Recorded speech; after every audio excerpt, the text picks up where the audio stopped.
Hello everyone, welcome to MS campus. मैं Radheshyam sir आपको पढ़ा रहा हूँ फ्लूइड मैकेनिक्स। तो चलिए बिना देर किए हुए हम लोग स्टार्ट करते हैं फ्लूइड मैकेनिक्स का नेक्स्ट लेक्चर। नेक्स्ट लेक्चर में हम लोग क्या पढ़ रहे थे, जैसे पुराने लेक्चर में हम लोग क्या पढ़ रहे थे, हाइड्रोस्टैटिक्स। तो हाइड्रोस्टैटिक्स का आज हम लोग लास्ट चैप्टर कह लीजिए या लास्ट टॉपिक कह लीजिए, उसका एनालिसिस हम लोग करेंगे। इसके बाद हम लोग फ्लूइड मैकेनिक्स का नेक्स्ट पार्ट स्टार्ट करेंगे, हाइड्रोकाइनेमेटिक। तो आज इसका लास्ट टॉपिक है, बहुत इंपॉर्टेंट है आपके एसएससी जेई के पॉइंट ऑफ व्यू से या आपके जेई के अदर एग्जाम में इससे आपके छोटे छोटे ऑब्जेक्टिव क्वेश्चन पूछे जाते हैं। ठीक है, तो यदि आप ये पूरा लेक्चर आज अच्छे से देखते हैं तो आपको पूरा कॉन्सेप्ट इस बायंसी का आज मैं क्लियर करूँगा। और एक बात और कहनी है, इससे रिलेटेड जो क्वेश्चंस हैं और ऑब्जेक्टिव है, मैं एक ऐप है जिसका नाम है गूगल मीट। तो जो भी लड़के आप क्वेश्चन सॉल्व करना चाहते हैं हमारे साथ या आप ऑब्जेक्टिव समझना चाहते हैं, वो लोग गूगल मीट ऐप डाउनलोड कर लें और इसी लेक्चर के कमेंट बॉक्स में अपना मोबाइल नंबर जो है रजिस्टर्ड कर दें, ठीक है, या कमेंट कर दें। तो उसी नंबर पे हम लोग आपको लिंक सेंड कर देंगे और क्वेश्चन का जो सेशन होगा वो हम लोग गूगल मीट से ही करेंगे। ठीक है, क्योंकि इस पर बहुत टाइम लगेगा क्वेश्चन को लिखने में, फिर उसको सॉल्व कराने में। तो इसलिए हम जितना भी कॉन्सेप्ट होगा ऑब्जेक्टिव और सब्जेक्टिव का सब इस लेक्चर में दे देंगे और जितने भी क्वेश्चंस होंगे वो मैं गूगल मीट ऐप से वो आपको कराऊंगा, चाहे ऑब्जेक्टिव हुआ चाहे वो सब्जेक्टिव हुआ। तो यदि आपको आप लोग पिछला लेक्चर नहीं देखे हैं तो जा कर के आप लोग एमएस कैंपस चैनल पे जा कर के चैनल को देखिए और जो है चैनल को जो है वीडियो को देखिए। और यदि आपको पिछले लेक्चर अच्छे लगते हैं, समझ में आते हैं, तो आप वीडियो को प्लीज़ शेयर करें, लाइक करें, सब्सक्राइब करना न भूलें। और यदि आप चाहते हैं कि हमारी आने वाली वीडियो आपके पास तुरंत पहुँच जाए तो आप लोग बेल आइकन को भी प्रेस कर दें। तो चलिए बिना देर किए हुए हम लोग स्टार्ट करते हैं। जैसा कि देख रहे हैं बोर्ड पे हमने लिख दिया है, क्या नाम है नेक्स्ट लेक्चर का या नेक्स्ट टॉपिक का, बायंसी। बहुत इंपॉर्टेंट टॉपिक है, ध्यान दीजिए। बायंसी जिसको कहते हैं उत्प्लावकता।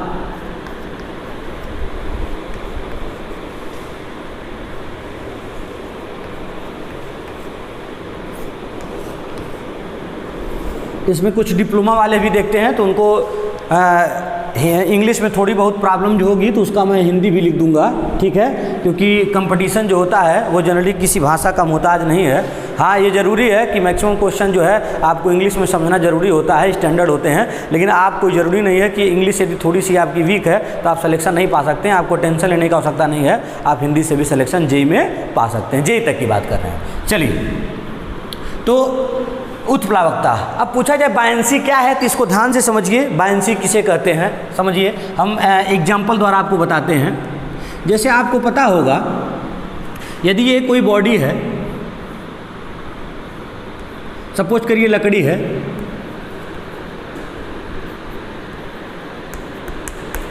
ठीक है, इसको जब आप देखते होंगे या कोई भी बॉडी होगी, इसको जब आप पानी में ऐसे सबमर्ज कराएंगे, ठीक है, तो आप सबमर्ज कराते समय आप ये पाएंगे क्या, ये हमेशा ऊपर जाने का प्रयास करता है।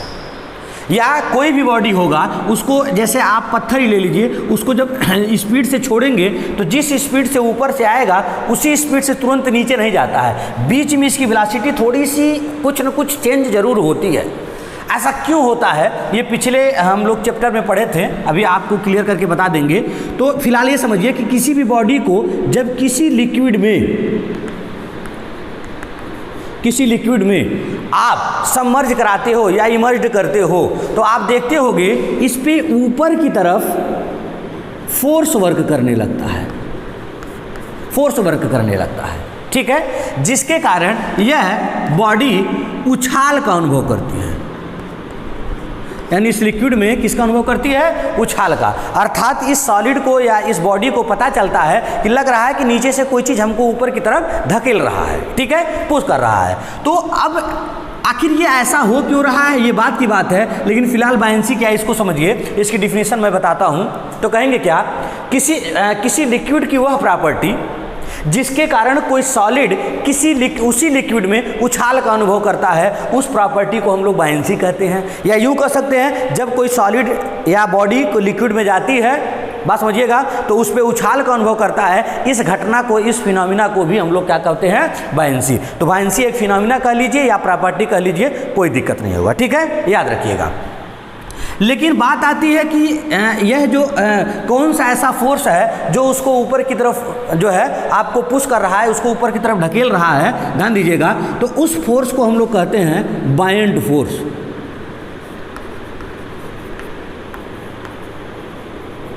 या इसी को अपथ्रस्ट फोर्स भी कहते हैं।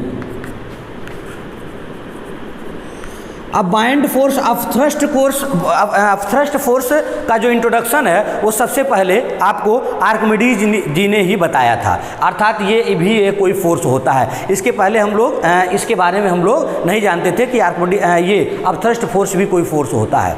लेकिन फिलहाल ये कोई नया फोर्स है क्या पीछे इसके बारे में आप लोगों ने नहीं पढ़ा? तो आप ध्यान से जब देखेंगे आर्किमिडीज प्रिंसिपल, ध्यान से उसका एनालिसिस करेंगे तो आपको लगेगा क्या कि ये बायंड फोर्स कोई नया फोर्स नहीं है। इसके बारे में हम लोगों ने पीछे एनालिसिस कर लिया है, उसी से आया है। कैसे, इसके बारे में ध्यान से समझिए। जैसे आपको पता है कि ये लिक्विड है, इसके अंदर कोई बॉडी है ऐसी,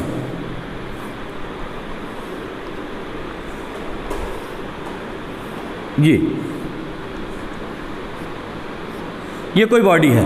तो इस पे 6 सरफेस हैं इसके, और 6 सरफेस की बात करें, जैसे हम इस सरफेस की बात करें तो ये इस सरफेस के आमने सामने होगा। तो इधर से आपके प्रेशर के कारण एक फोर्स लगेगा जिसको कहते हैं टोटल प्रेशर, फिर इधर से भी वही।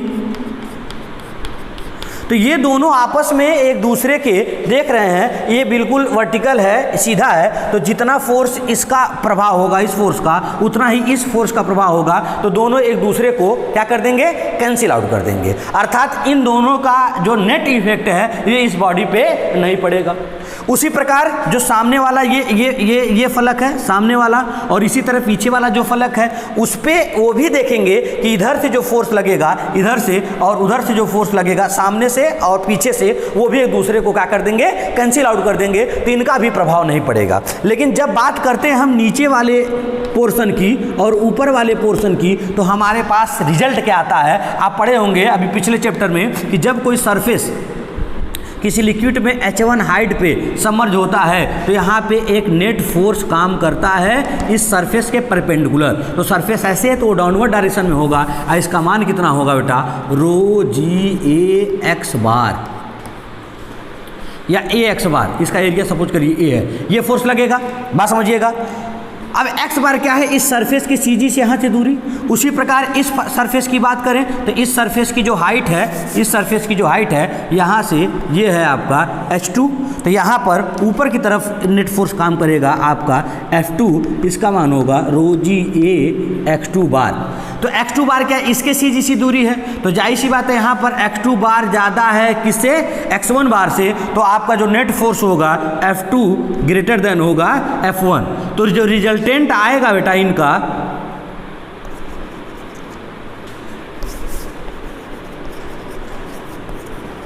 रिजल्टेंट आएगा जो आएगा आपका F2 माइनस F1, वो ऊपर की तरफ होगा। और इसी रिजल्टेंट को ही हम लोग क्या कहते हैं, बाइंड फोर्स। तो बाइंड फोर्स कोई नया फोर्स नहीं है, ये किसके इफेक्ट से आता है आपको पता होगा, टोटल प्रेशर के इफेक्ट से आता है।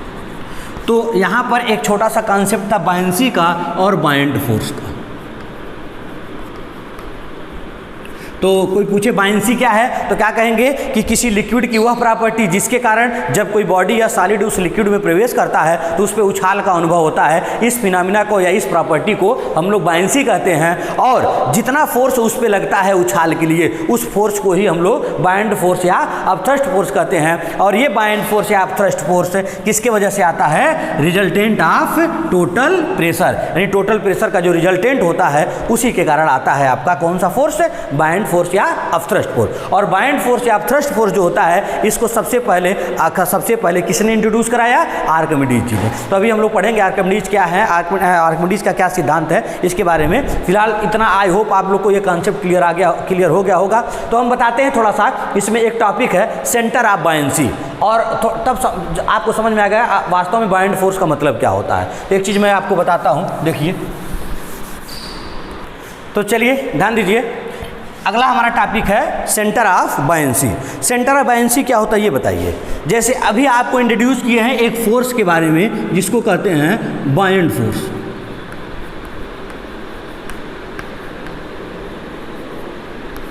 तो अब बताइए, आपको पढ़ाए थे मैकेनिक्स में कि कोई भी फोर्स होगा उसका अपना एक निश्चित डायरेक्शन होता है, उसका अपना एक एक्शन ऑफ पॉइंट होता है, उसका अपना एक मैग्नीट्यूड होता है, ये सारी चीज़ें बताया था। तो बायंड फोर्स का भी एक अपना एप्लीकेशन पॉइंट होगा या एक्शन ऑफ पॉइंट होगा। तो शॉर्ट में इसकी डिफिनीशन दिया जाए कि सेंटर ऑफ बायंसी होता क्या है, तो आप शॉर्ट में इसकी डिफिनीशन लिख सकते हो, मैं बोल दे रहा हूँ, लिख लीजिएगा। कहिएगा कि किसी बॉडी का वह पॉइंट या किसी बॉडी के अंदर वह पॉइंट जहाँ पर ये बायंड फोर्स काम करता है, उस पॉइंट को हम लोग सेंटर ऑफ बायंसी कहते हैं। या वह निश्चित पॉइंट जहाँ पर आपका बायंड फोर्स वर्क करता है, उसे ही हम लोग क्या नाम देते हैं बेटा, क्या नाम देते हैं, सेंटर ऑफ बायंसी। और इसका एक कॉन्सेप्ट समझिए, एक और डिफिनीशन इसका क्या है, ध्यान दीजिएगा। सपोज करिए कोई बॉडी है,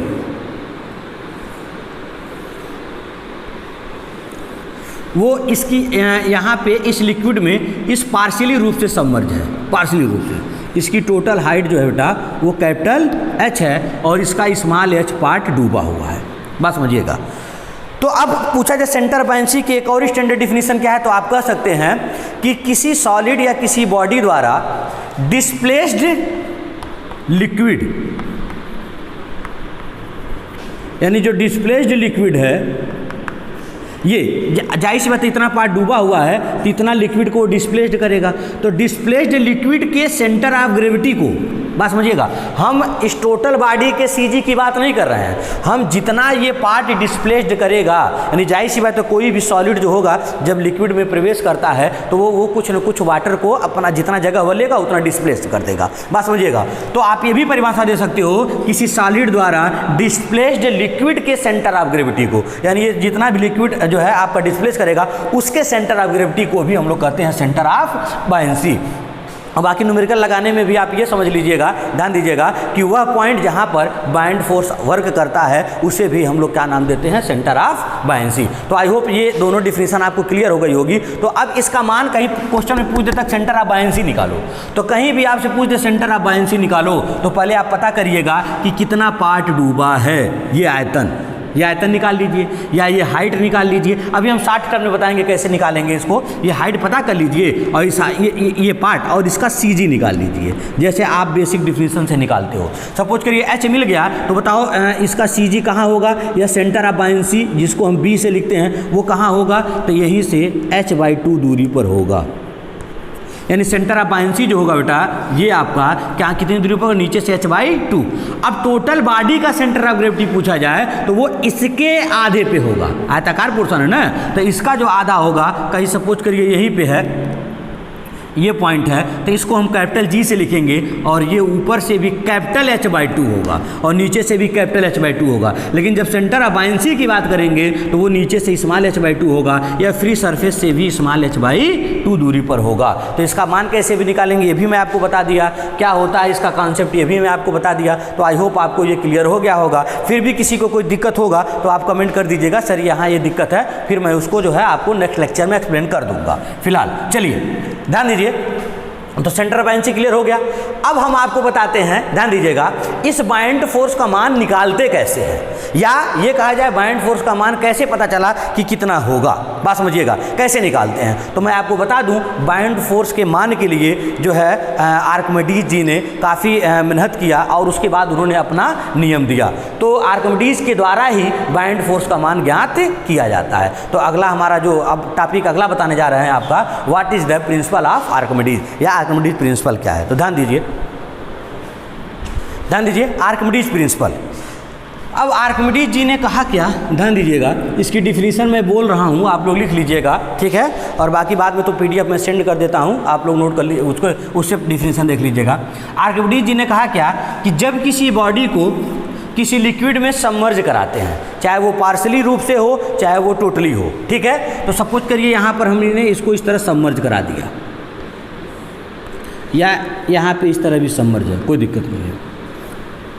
तो आर्किमिडीज जी ने कहा कि जब किसी सॉलिड को किसी लिक्विड में आंशिक या पूर्णतः डुबोते हैं तो इसके आभासी भार में कमी होती है, यानी इसका जो एक्चुअल वेट होता है वो कुछ कम महसूस होता है। कहाँ पे? वाटर के अंदर, अर्थात इसके आभासी भार में कमी होती है। और इसके इस आभासी भार में कमी का मान उस पे लगने वाले उत्प्लावन बल के बराबर होता है। समझ में आया पहला डिफिनीशन? क्या कहेंगे कि जब किसी सॉलिड को किसी लिक्विड में पार्शियली रूप से या टोटली रूप से सबमर्ज कराते हैं तो उसके आभासी भार में कमी आती है।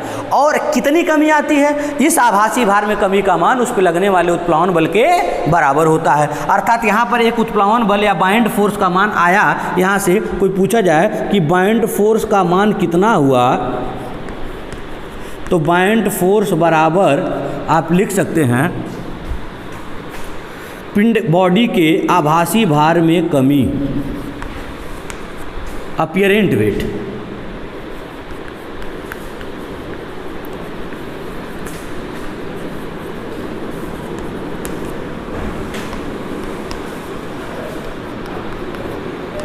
ठीक है। यानी FB बराबर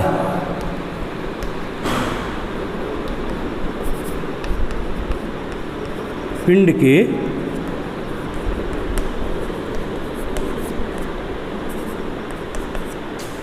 आभासी भार में कमी। उस पिंड का भार वास्तव में कम नहीं होता है, कम महसूस होता है, ये याद रखिएगा। ये नहीं कि उस पिंड का भार ही कम हो जाता है, कम महसूस होता है। तो ये एक आया। इसका मतलब क्या है? जैसे अब FB का मान निकालना हो तो कहीं कहीं कह देता है, ध्यान दीजिएगा, यदि किसी बॉडी का वेट 20 न्यूटन है, अब कह रहा किसी बॉडी का 20 न्यूटन है, अर्थात उसको जो है जी के अंतर्गत उसको जो है आपका तौला गया, अर्थात एयर में तौला गया है। तो एयर में जब इसका वेट लेते हैं तो 20 न्यूटन आता है। जब इसी को पानी के अंदर रख करके तौलते हैं, अर्थात यहाँ आ गया, तो इसका जाहिर सी बात है वेट कुछ कम हो जाएगा। तो कितना कम होगा ये नहीं देता है, कहता है जब पानी के अंदर तौला गया तो इसका वेट हमको 14 न्यूटन महसूस हुआ। तो यहाँ पर वेट 20 न्यूटन है और यहाँ पर 14 न्यूटन है। तो आप बताइए वास्तव में कितना आभासी भार में कमी हुई है? तो आप 20 में से 14 को माइनस कर देंगे, ये आ जाएगा कितना न्यूटन? 6 न्यूटन। अर्थात उस पिंड के आभासी भार में कमी का मान कितना न्यूटन है? 6 न्यूटन। तो अब पूछा जाए बताओ उस पर उत्प्लावन बल का मान, तो नो डाउट आप कहेंगे उत्प्लावन बल का मान भी कितना न्यूटन होगा? 6 न्यूटन। तो ये भी एक उत्प्लावन बल के मान निकालने का एक आसान सा तरीका है। आप लोग निकाल लेंगे कि हवा में भार उसका कुछ और है, पानी के अंदर भार कुछ और है, तो हवा वाला भार जाहिर सी बात है ज़्यादा होगा और अंदर वाला कम होगा। तो पूछा जाए उस पर कितना उत्प्लावन बल का मान लगा, तो आप सीधे क्या करिएगा, हवा वाले में से पानी के अंदर या किसी भी लिक्विड के अंदर जो वेट मिलेगा उसको माइनस कर दीजिएगा, तो उत्प्लावन बल का मान मिल जाएगा। तो ये आर्किमिडीज प्रिंसिपल है, सबसे इसका एक सिद्धांत है पहला वाला। इसका एक और प्रिंसिपल है, इसी को दूसरे तरीके से भी डिफाइन कर सकते हैं। तो आई होप ये आपको क्लियर हो गया होगा। क्या कहेंगे कि जब कोई सॉलिड या कोई भी बॉडी किसी भी लिक्विड में पूर्णतः या आंशिक रूप से डुबोई जाती है तो उसके आभासी भार में कमी आती है, और उस पिंड के इस आभासी भार में कमी का मान उस पर लगने वाले उत्प्लावन बल के बराबर होता है। अर्थात बाइंड फोर्स बराबर होगा बॉडी के अपीरेंट वेट में कमी या पिंड के आभासी भार में कमी के बराबर होगा। ये इसी को दूसरे तरीके से भी हम रिप्रेजेंट कर सकते हैं, जिसकी ज़रूरत आपको न्यूमेरिकल में पड़ेगी। इसी उत्प्लावन बल का मान दूसरे तरीके से भी निकाल सकते हैं, क्योंकि बार बार आपको देगा नहीं कि इसके अंदर कितना वेट है, बाहर कितना वेट है, ऐसा देगा नहीं। तो आपको दूसरे तरीके से इसी को कैसे एक्सप्लेन करना है उसको ध्यान से समझिए, ध्यान दीजिए। तो कहेंगे क्या कि इसी आर्किमिडीज प्रिंसिपल को आप जो है इसको भी नोटेड का नाम लिख लीजिएगा, उसको भी आर अथवा करके लिख लीजिएगा, दोनों सेम ही है, दोनों अलग नहीं है, अलग अलग तरीके से इसको डिफाइन किया जाता है। क्या है ध्यान दीजिए, कहते क्या हैं कि जब किसी पिंड को किसी भी लिक्विड में पूर्णतः या आंशिक रूप से डुबोते हैं तो उस पिंड पे लगने वाले उत्प्लावन बल का मान, ध्यान दीजिए उत्प्लावन बल तो लगता है जानते हैं। उन्होंने कहा कि जब किसी पिंड को या किसी भी बॉडी को किसी लिक्विड में पूर्णतः या आंशिक रूप से डुबोते हैं तो उस पे लगने वाले उत्प्लावन बल का मान उस सॉलिड या उस बॉडी द्वारा डिस्प्लेस्ड लिक्विड के वेट के बराबर होता है। अर्थात यहाँ पर एक और उत्प्लावन बल की परिभाषा आ गई कि उत्प्लावन बल का मान उस सॉलिड द्वारा हटाए गए द्रव के भार के बराबर होता है। ये भी आर्किमिडीज का प्रिंसिपल है। पहला क्या था बताए थे कि जब कोई सॉलिड या कोई भी बॉडी किसी लिक्विड में सबमर्ज होता है तो उसके आभासी भार में कमी होती है, और इस आभासी भार में कमी का मान उस पर लगने वाले उत्प्लावन बल के बराबर होता है। ये हो गया। अथवा करके आप दूसरा भी ये डिफिनेशन लिख सकते हैं कि जब किसी पिंड या किसी बॉडी को किसी बॉडी या किसी सॉलिड को किसी लिक्विड में पूर्णतः या आंशिक रूप से डुबोया जाता है तो उस पर लगने वाले उत्प्लावन बल का मान उस पिंड द्वारा हटाए गए द्रव के भार के बराबर होता है। अर्थात यहाँ पर Fb का एक और आपके पास मान आ गया, weight of displaced liquid, weight of displaced liquid, ये आपके पास एक डिफिनीशन आ गया, weight of displaced liquid.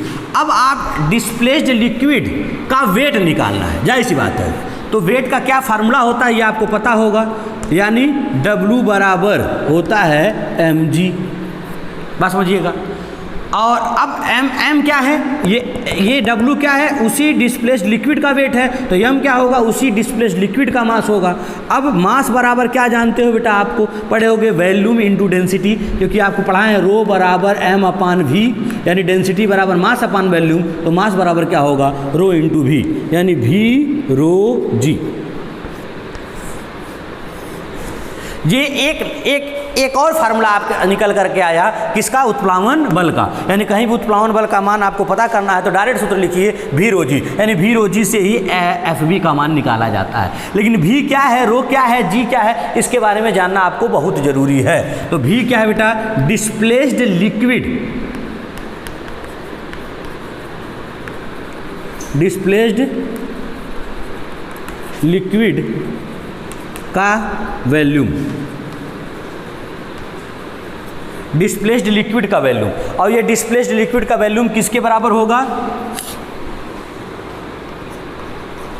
Volume of emerged part या सबमर्ज्ड पार्ट ऑफ सॉलिड,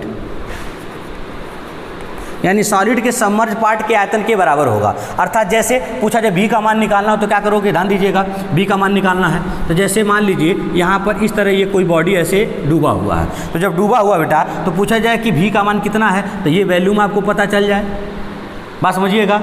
तो ये वॉल्यूम ये क्योंकि जितना ये इसमें इंटर किया है उतना ही ये डिस्प्लेस्ड किया होगा, तो डिस्प्लेस्ड कितना है उसको तो डायरेक्ट आपको मिल नहीं पाएगा। तो आप क्या करते हैं, जितना सॉलिड का पार्ट डूबा होता है उसी आयतन को निकाल लेते हैं और वही आपका क्या हो जाता है, डिस्प्लेस्ड लिक्विड का वॉल्यूम हो जाता है। तो आई होप भी समझ में आ गया। और जब पूरा डूब जाएगा, बात समझिएगा, तो पूरा जितना सॉलिड का वॉल्यूम होगा, पूरा जितना भी होगा, वो जितना पूरा सॉलिड का वॉल्यूम होगा वही आपका डिस्प्लेस्ड लिक्विड का वॉल्यूम हो जाएगा। और जब कुछ पार्ट डूबा होगा तो कुछ पार्ट निकालेंगे। तो आई होप आपको भी समझ में आ गया होगा। अब कोई पूछे रो क्या है बेटा, तो ये है डेंसिटी ऑफ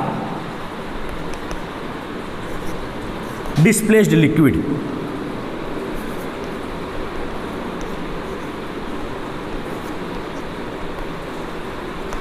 यानी यहाँ जिस लिक्विड में इसको सबमर्ज करा रहे हैं सॉलिड बॉडी को, उसी की डेंसिटी है। यदि वाटर में सबमर्ज करा रहे हो तो वाटर की डेंसिटी हो जाएगा, किसी मरकरी में सबमर्ज करा रहे हो तो मरकरी की डेंसिटी हो जाएगी। यानी किसी भी अदर लिक्विड में आप इसको सबमर्ज कराते हैं तो उसी की आपको डेंसिटी मिलेगी। तो आई होप आपको ये कॉन्सेप्ट इतना क्लियर हो गया होगा, ध्यान दीजिएगा। अब एक छोटा सा यहीं पे कॉन्सेप्ट मैं आपको बताता हूँ, ध्यान दीजिए। कहता क्या है, एक छोटा सा क्वेश्चन आपसे पूछता है ऑब्जेक्टिव, उसका कॉन्सेप्ट मैं आपको बता दे रहा हूँ। कहता क्या है कि यदि कोई सॉलिड है, ध्यान दीजिएगा, और ये केवल इन केस ऑफ वाटर, यानी वाटर केस में लागू होगा, ध्यान दीजिएगा, वाटर केस में ही आपको बता रहे हैं। यदि किसी वाटर में इसको हम पूरी तरह सबमर्ज करा दें, और पूरी तरह सबमर्ज होगा तभी ये लागू होगा, याद रखिए, पूरी तरह सबमर्ज करा दें तो इस सॉलिड की स्पेसिफिक ग्रेविटी बताइए। यानी आपको इस सॉलिड की स्पेसिफिक ग्रेविटी आपसे क्वेश्चन में पूछ देता है। कब, जब किसी सॉलिड को वाटर में पूरी तरह सबमर्ज करा दिया जाता है और कुछ मान दे देता है, इसका यहाँ पर वेट इतना है, इसका यहाँ पे वेट इतना है, तो इस तरह के क्वेश्चन आपसे पूछे जाते हैं। तो इसका स्पेसिफिक ग्रेविटी का क्या फार्मूला होता है मैं आपको बता दे रहा हूँ। जब याद रखिएगा वाटर में पूरी तरह डूबा हो, ये जो है, और यहाँ पर तो करिएगा क्या, सपोज करिए यहाँ पर वेट W1 है और यहाँ पर वेट W2 है, तो बताइए उत्प्लावन बल का मान कितना होगा, Fb का मान। तो जाहिर सी बात है ये हो जाएगा W1 माइनस W2। तो आप निकाल लीजिएगा। और स्पेसिफिक ग्रेविटी का जो फार्मूला हो जाएगा बेटा, स्पेसिफिक ग्रेविटी का फार्मूला हो जाएगा ये ऊपर वाला हवा में वेट यानी weight of body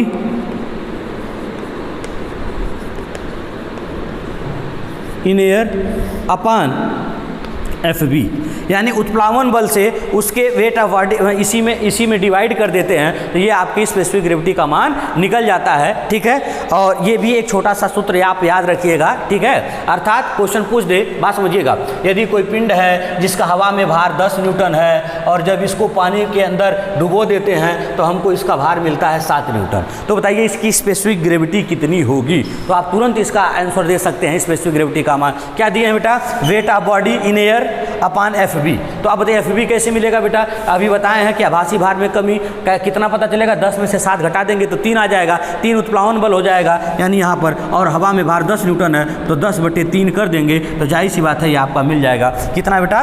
3.33 specific gravity पता चल जाएगा। तो आई होप आपको समझ में आ गया होगा, क्लियर है। अब एक छोटा सा और कॉन्सेप्ट बताते हैं। जैसे आपसे क्वेश्चन पूछ दिया जाए, ध्यान दीजिएगा, कि यदि ये कोई बॉडी है इसको इसके अंदर डुबो दिया गया है तो बताइए ये कितना वॉल्यूम डिस्प्लेस्ड करेगा, उस वॉल्यूम का मान बताइए, जबकि इसका शेप एंड साइज कुछ दिया नहीं होता है। ठीक है, अनिश्चित शेप का है तो उसका वॉल्यूम पता करना हो, बोलिए, और ये बाहर 10 न्यूटन अंदर 7 न्यूटन है तो कैसे निकालेंगे? तो फिर आप FB का मान निकाल लेंगे। FB का मान आ जाएगा 10 - 7 बराबर कितना न्यूटन आ जाएगा? 3 न्यूटन आ जाएगा। और FB का क्या फार्मूला है बेटा? V rho G। FB बराबर है V rho G। तो आप क्या करेंगे? V का मान मतलब यही डिस्प्लेस्ड लिक्विड का वैल्यूम, तो V बराबर फार्मूला हो जाएगा FB अपान rho G। तो इस फार्मूले से आप क्या पता करेंगे हमेशा कि वह सॉलिड कितना लिक्विड डिस्प्लेस्ड कर रहा है, उसका वैल्यूम कितना होगा, यहाँ से आपको मिल जाएगा। तो आई होप आपको ये क्लियर हो गया होगा। आर्किमिडीज प्रिंसिपल क्या है? आर्किमिडीज प्रिंसिपल ने बाइंड फोर्स का मान दिया। बाइंड फोर्स का 2 फार्मूला होता है, उनको हम यहाँ पे लिख दे रहे हैं। बाइंड फोर्स का एक फार्मूला होता है FB बराबर आभासी भार में कमी, और एक फार्मूला आता है FB बराबर V rho G। तो V क्या है, रो क्या है, इसके बारे में हमने कंप्लीट बता दिया। और 2 छोटे छोटे इससे रिलेटेड न्यूमेरिकल्स आते हैं, इस पर आप जो है ऑब्जेक्टिव टाइप के इसको लगा लीजिएगा। अब इसी आर्किमिडीज प्रिंसिपल को का एक मॉडिफाइड फॉर्म कह लीजिए या कुछ और अगला पार्ट कह लीजिए, जिसको कहते हैं लॉ ऑफ फ्लोटेशन, तैरने का सिद्धांत। आर्किमिडीज जी ने कहीं ये अभी शो नहीं किया है कि वह बॉडी तैर रही है कि डूब अंदर जा रही है कि ऊपर आ रही, कहीं ऐसा डिस्कस नहीं किया। बस उन्होंने ये कह दिया चाहे वो तैर रहा हो चाहे वो डूबा हो, इससे मतलब नहीं, हर स्थिति में ये लागू होगा, ये याद रखिएगा। हाँ, कोई सॉलिड का कुछ पार्ट या पूरा पार्ट पानी के अंदर या किसी भी लिक्विड के अंदर हो तो उत्प्लावन बल का मान है तो V rho G से निकलेगा, या तो उस पिंड के आभासी भार में कमी से निकलेगा, याद रखिएगा। लेकिन जब वो तैरता है तो उसका कॉन्सेप्ट थोड़ा सा इससे एक मतलब फिक्स्ड हो जाता है, उसमें इसका नियम लागू होगा। यानी जब कोई वस्तु तैरेगी तो उसमें आर्किमिडीज का सिद्धांत तो लागू होगा, लेकिन आर्किमिडीज के सिद्धांत में कोई वस्तु तैर रही है ये श्योर कहा नहीं जा सकता है। जैसे अब अगला टॉपिक हम बताते हैं आपको, ध्यान दीजिए, लॉज ऑफ फ्लोटेशन या प्रिंसिपल ऑफ फ्लोटेशन। तैरने का क्या सिद्धांत है उसको ध्यान से समझिए, आपको तब अगला कॉन्सेप्ट क्लियर हो जाएगा। ध्यान दीजिए। तो अगला जो है आपका बहुत इंपॉर्टेंट है, इस पे भी बहुत सारे न्यूमेरिकल्स लगते हैं। ठीक है, प्रिंसिपल ऑफ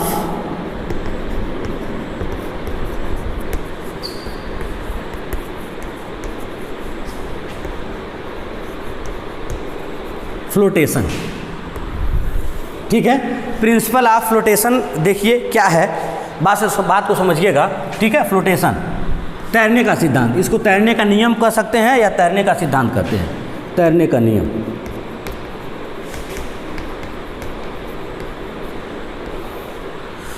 अब तैरने का नियम क्या होता है इसके बारे में थोड़ा सा ध्यान से समझिए। जैसे आप देखेंगे, क्या ध्यान दीजिएगा, एक चीज़ यहाँ पर मैं आपको बता दे रहा हूँ, एक पॉइंट वाली बात।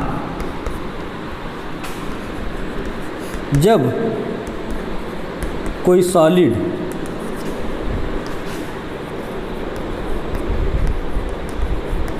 किसी लिक्विड में प्रवेश करता है, प्रवेश किया हो, तो उस सॉलिड पर दो प्रकार के फोर्स कार्य करते हैं।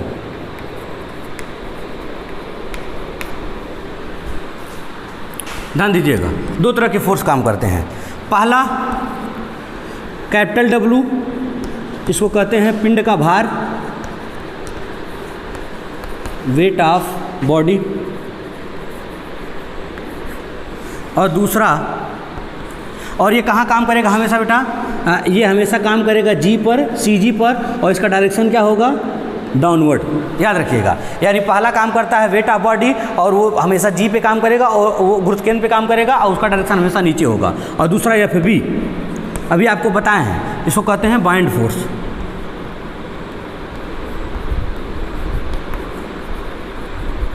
ठीक है, ये काम करेगा सेंटर ऑफ बायंसी पर और इसका डायरेक्शन हमेशा कहाँ होगा बेटा, ऊपर की तरफ होगा। अब जब इन दोनों का प्रभाव देखते हैं तो हमको पता चलता है वो बॉडी किसी लिक्विड में कब ऊपर की तरफ जाती है, कब नीचे की तरफ आएगी, कब वो तैरने की स्थिति में होता है, उसको ध्यान से समझिए। फिगर द्वारा मैं आपको बताता हूँ, ध्यान दीजिए।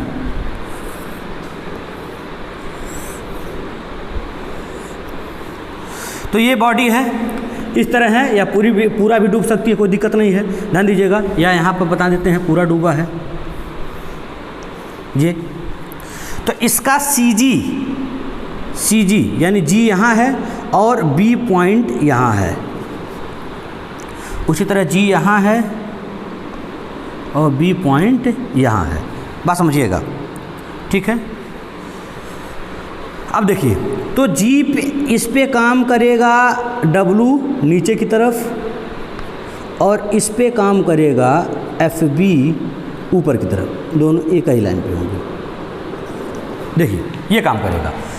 अब बताइए इन दोनों का जो नेट इफेक्ट होगा वो W माइनस एफ बी हो सकता है, एफ बी माइनस डब्लू हो सकता है। अर्थात इन दोनों की वजह से तीन स्थितियाँ उत्पन्न हो सकती हैं, तीन कंडीशन उत्पन्न हो सकते हैं। यानी केस फर्स्ट, यानी यदि W का मान ग्रेटर देन एफ बी हो, बात समझिएगा, यानी W का मान एफ बी से ज़्यादा हो, तो जब W का मान एफ बी से ज़्यादा होगा तो जाहिर सी बात है वो कहाँ चला आएगा, वो हमेशा नीचे की तरफ चला आएगा, अर्थात वो डूबता जाएगा। याद रखिएगा।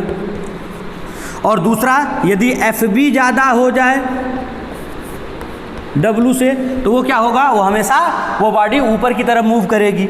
और तीसरा जिसको हमको यहाँ पे एनालिसिस करना है अच्छे से, यदि एफ बी बराबर हो जाए W से, यानी उत्प्लावन बल का मान उसके भार के बराबर हो जाए, उस पिंड का भार जितना है उतना उत्प्लावन बल लग जाए, तब वह वस्तु न तो ऊपर जाएगी और न ही नीचे जाएगी, अर्थात अपनी पोजीशन में होगा। और जब वह ये कंडीशन होता है तो यही कंडीशन होता है तैरने का। यानी फ्लोटेशन का जो कंडीशन होता है या नियम होता है वो यही होता है एफ बी बराबर डब्लू, जिसको आप थ्योरेटिकली भी डिफाइन कर सकते हो। आई होप ये चीज़ क्लियर हुआ होगा। अब थ्योरेटिकली डिफाइन करना हो तो कैसे डिफाइन करोगे, कहोगे क्या? कोई भी सॉलिड किसी लिक्विड में तब तैरता है जब उस पर लगने वाले उत्प्लावन बल का मान उस पिंड के भार के बराबर हो जाता है। बात समझिएगा, एक नियम दे सकते हैं, या जब कोई सॉलिड या किसी लिक्विड पर लगने वाले उत्प्लावन बल का मान उस पिंड के भार के बराबर हो जाए तो वह उस लिक्विड में तैरने की अवस्था में होता है, यानी तैरने के कंडीशन में होता है। तो ये आप थ्योरेटिकली भी परिभाषा लिख सकते हो। इसको और किसी तरीके से कहा जाए तो देखिए क्या कहेंगे, इसको बताते हैं।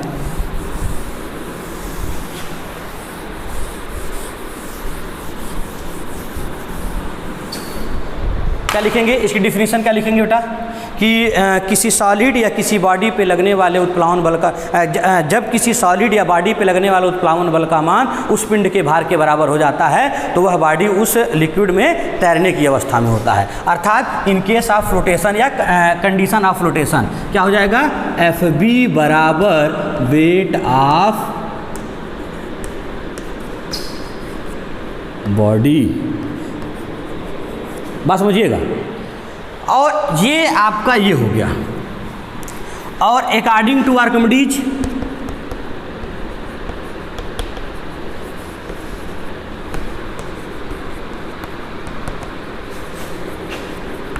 यानी आर्किमिडीज जी ने क्या कहा, आर्किमिडीज जी ने कहा कि उत्प्लावन बल का मान हटाए गए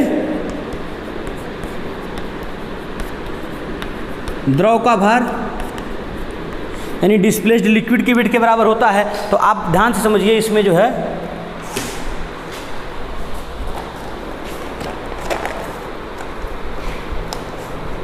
ध्यान दीजिए, बताते हैं।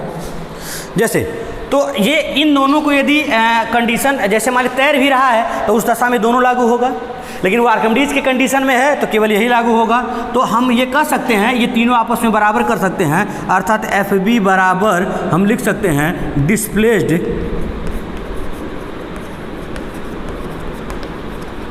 लिक्विड का वेट बराबर वेट ऑफ बॉडी। बस समझिएगा, ये पूरा फार्मूला लगेगा तैरने के कंडीशन में। तो क्या हम ये कह सकते हैं क्या कि तैरेगा कब? जब अपने भार के बराबर द्रव को विस्थापित करे, यानी विस्थापित द्रव का भार उस पिंड के भार के बराबर हो जाए, तब वह उस किस अवस्था में होगा? फ्लोटेशन के कंडीशन में। तो हम फ्लोटेशन का एक और नियम कह सकते हैं कि जब कोई लिक्विड या सॉलिड अपने भार के बराबर द्रव को विस्थापित करता है तो उसमें तैरने की कंडीशन में होता है। ये इसलिए जानना जरूरी है क्योंकि एक छोटा सा क्वेश्चन बार बार पूछा जाता है कि ये बताइए, लोहे से बनी एक छोटी सी कील पानी में या किसी भी लिक्विड में डूब जाएगी, लेकिन उसी लोहे से बनी बड़ी सी जहाज उस पर तैरती रहती है, क्यों? तो आप कहेंगे क्या? तैरने का सीधा सीधा फंडा है कि जब कोई भी बॉडी अपने वेट के बराबर द्रव को विस्थापित करती है तो तैरने लगती है। तो आप कहेंगे क्या? जो कील होती है वो अपने भार के बराबर द्रव को विस्थापित नहीं कर पाती, इसलिए डूब जाती है, और जो जहाज होती है अपने भार के बराबर द्रव को विस्थापित कर लेती है, इसलिए वो उस लिक्विड में तैरती रहती है। तो आई होप आप लोग को ये कॉन्सेप्ट क्लियर हो गया होगा। यहाँ से एक छोटा सा आपको न्यूमेरिकल के लिए कॉन्सेप्ट मैं बताता हूँ, जो आप जान जाएंगे तो बड़े से बड़े न्यूमेरिकल को शॉर्ट में कर लेंगे, और जो है आपके लिए बड़े से बड़ा न्यूमेरिकल थोड़ा इजी हो जाएगा। क्या इसी को थोड़ा सा हम आगे लेके चलते हैं, यहीं से एक कंडीशन जनरेट करते हैं, उसको ध्यान से समझिए। चलिए ध्यान दीजिए क्या है।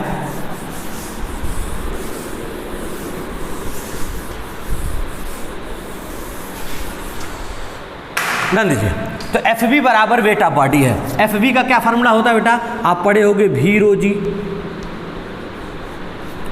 और किसी बॉडी के वेट का भी क्या फार्मूला होता है? भी रो जी। बात समझिएगा। लेकिन यह जो जितनी चीज़ें हैं ये सब लिक्विड की हैं, और ये जो चीज़ें हैं वो सॉलिड की हैं, अर्थात उस बॉडी की हैं। यानी ये जो भी रो जी, ये भी वेट का फार्मूला है, एफ बी भी वेट के बराबर होता है, इन्हें डिस्प्लेस्ड लिक्विड का वेट है, और ये स्वयं बॉडी का वेट है। तो बॉडी के वेट को एस से लिखे हैं और डिस्प्लेस्ड लिक्विड के वेट को एल से लिखे हैं। तो जी तो दोनों में कैंसिल आउट हो जाएगा, तो यहाँ हो जाएगा वी एल इंटू रोयल बराबर वी एस इंटू रोयस। तो फार्मूला क्या आया बेटा? वी एल बराबर वी एल अपान वी एस बराबर रोयस अपान रोयल। और यदि ये डेंसिटी में आपको 1000 से डिवाइड कर दें ऊपर नीचे, यानी इसमें भी और इसमें भी, तो बताइए ये किस बदल जाएगा? स्पेसिफिक ग्रेविटी में। तो ये हो जाएगा आपका S1 और अपान ये हो जाएगा S2, या आप SAS लिख सकते हो, सॉलिड की स्पेसिफिक ग्रेविटी, और किसकी हो जाएगी? लिक्विड की स्पेसिफिक ग्रेविटी। तो ये आपके पास एक फार्मूला आ गया। और इसको थ्योरेटिकली रूप से लिखना हो तो हम यहाँ पे थ्योरेटिकली रूप से लिख सकते हैं। ध्यान दीजिएगा, ये आई होप आपको क्लियर हो गया होगा। ये क्या है बताइए? VL। यहाँ VL क्या है? इस FB से आया है VL। तो वहाँ पे FB में जो भी होता है वो मैं आपको बताया था, डिस्प्लेस्ड लिक्विड का वैल्यू, या जितना पार्ट डूबा है सॉलिड का उसका वैल्यू।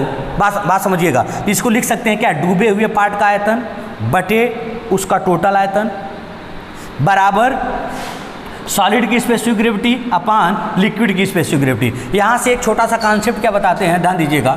सपोज करिए यहाँ पे ये कोई बॉडी है और इस तरह ये तैर रही है।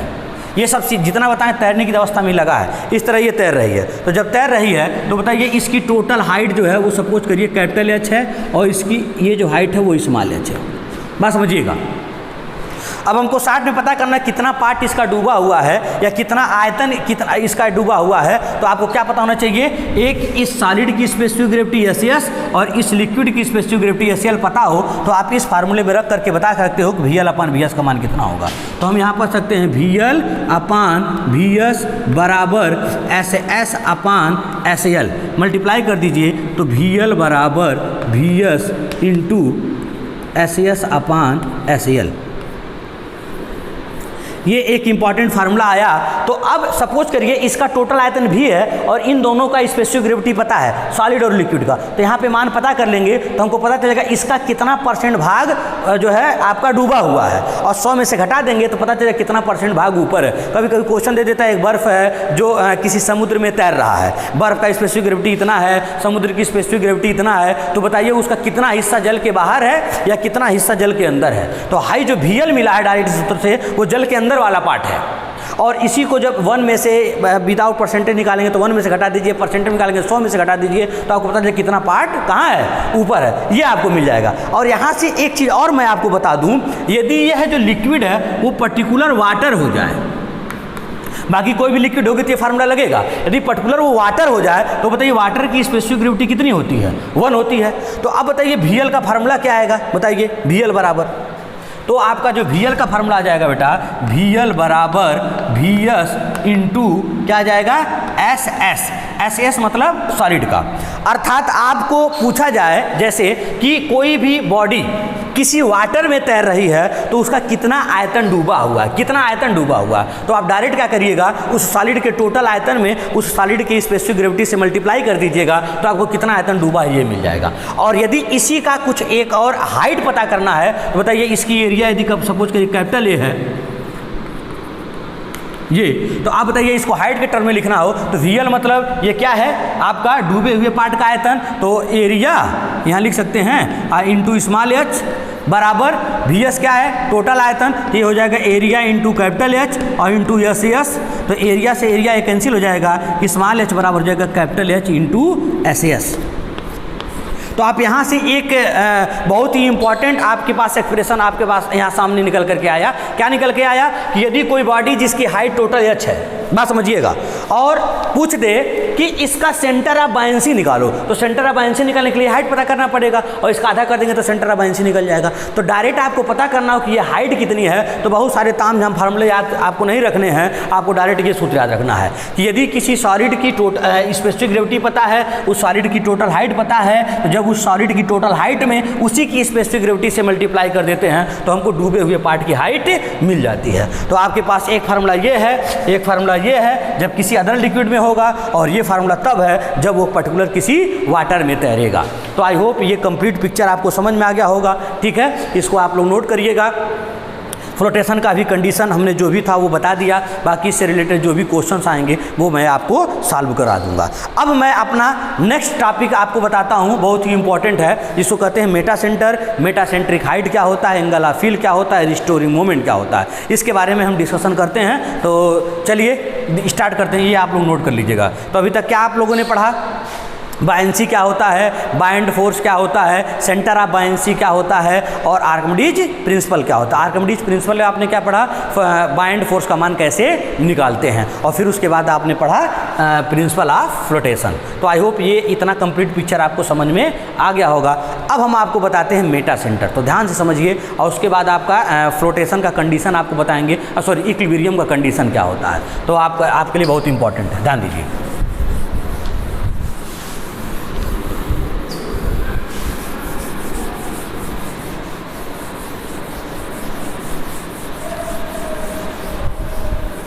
चलिए, तो अगला टॉपिक हमारा क्या है बेटा, इसी में ध्यान दीजिए, Meta centre and Meta centric height, इसको बताते हैं। ध्यान दीजिए,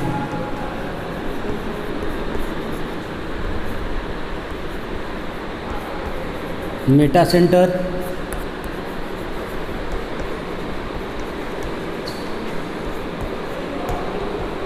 मेटा सेंट्रिक हाइट,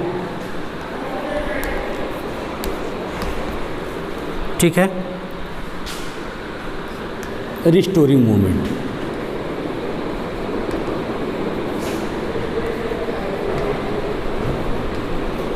इसी को राइटेनिंग मोमेंट भी कहते हैं, ठीक है। रिस्टोरिंग मोमेंट को राइटेनिंग मोमेंट भी कहते हैं। तो समझिए ध्यान से, मेटा सेंटर क्या होता है, मेटा सेंट्रिक हाइट क्या होता है और रिस्टोरिंग मोमेंट क्या होता है। ध्यान दीजिएगा, ये जो भी कंडीशन है वो तैरने की अवस्था में ही होगा। इन केस ऑफ फ्लोटेशन, यानी फ्लोटेशन के केस में ही इन सब का मान हम लोग निकालते हैं। तो देखिए फ्लोटेशन क्या है और कैसे निकाला जाता है, ध्यान दीजिए।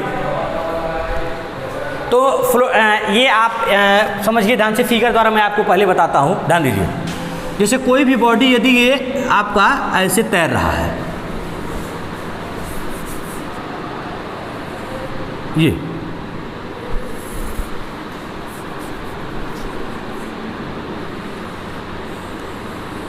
सपोज करिए, तो होगा क्या, इसके किसी पॉइंट G पर उसका वेट काम करेगा डाउनवर्ड डायरेक्शन में, और उसके इस पॉइंट पर B काम करेगा अपवर्ड डायरेक्शन में, FB।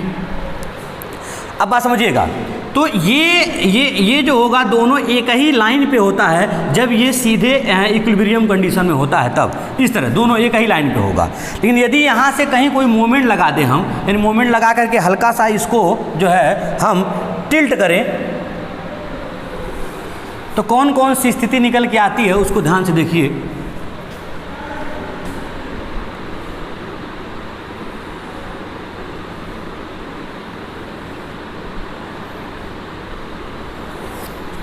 कौन सी स्थिति निकल कर आती है उसको ध्यान से समझिए।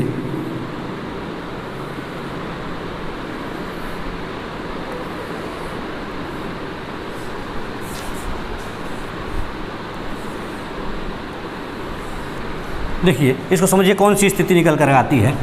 ये G जो होता है ये चेंज नहीं होगा,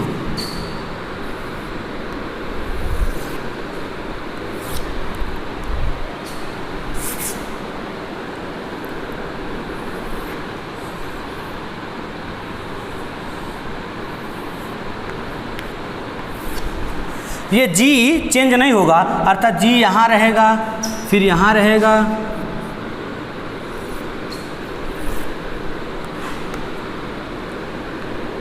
यहाँ होगा। G की वैल्यू चेंज नहीं होगी, लेकिन B का जो मान होगा वो अपने जगह से थोड़ा सा डिस्टर्ब हो जाएगा। क्यों? क्योंकि डूबे हुए पार्ट का जो CG होता है वही B होता है। तो जब इसको झुका देंगे तो ज़्यादा डूब गया, तो ज़्यादा इधर डूब गया तो B जाहिर सी बात अपने स्थान से डिस्टर्ब हो जाएगा। जब अपने स्थान, ये W जो है आपका नीचे की तरफ काम कर रहा है, ये W जो है आपका नीचे की तरफ काम कर रहा है।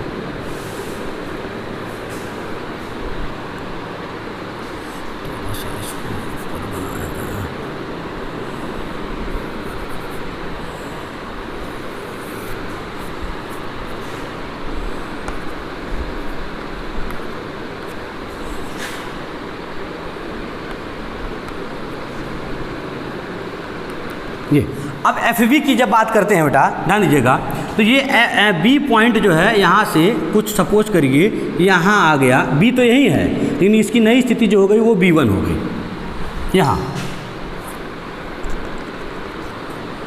ये B है, इसकी नई स्थिति जो हो गई वो B1 हो गई। ये हो सकता हो W के इधर भी आ जाए, W के इधर भी हो, या W पे ही हो जाए।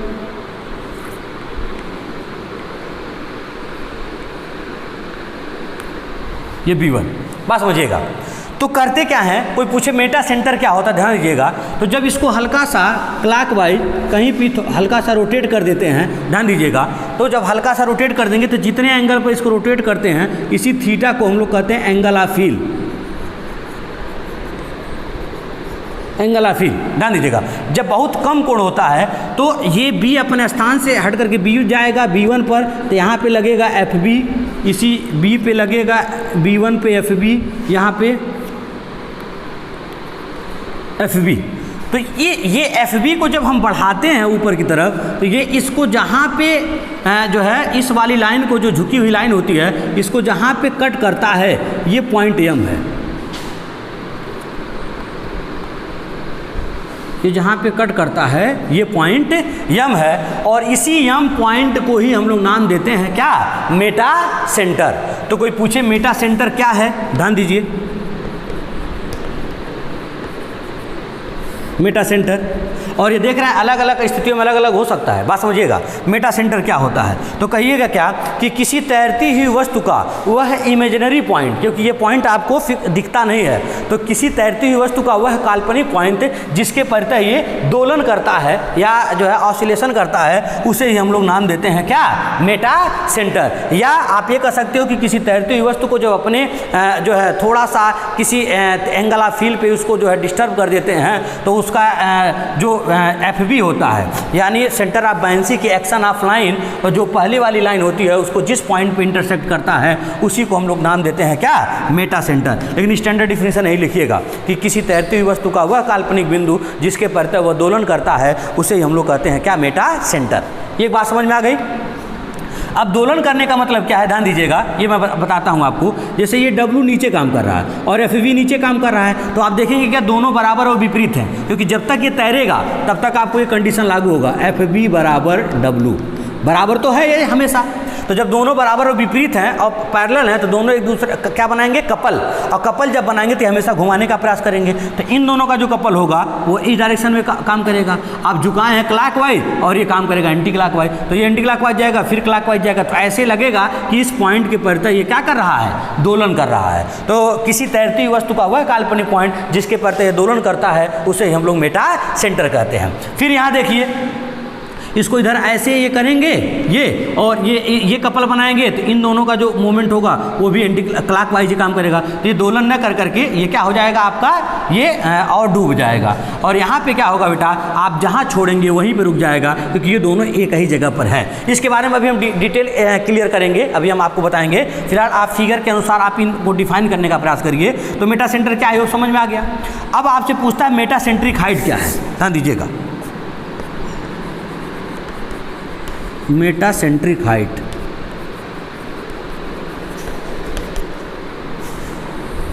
ये तीनों फिगर को भी आगे हम क्लियर करेंगे, ध्यान दीजिएगा। मेटा सेंट्रिक हाइट, तो आप कहेंगे क्या, किसी बॉडी के गुरुत्व केंद्र G से और M के बीच की जो दूरी होती है, G और M के बीच की दूरी,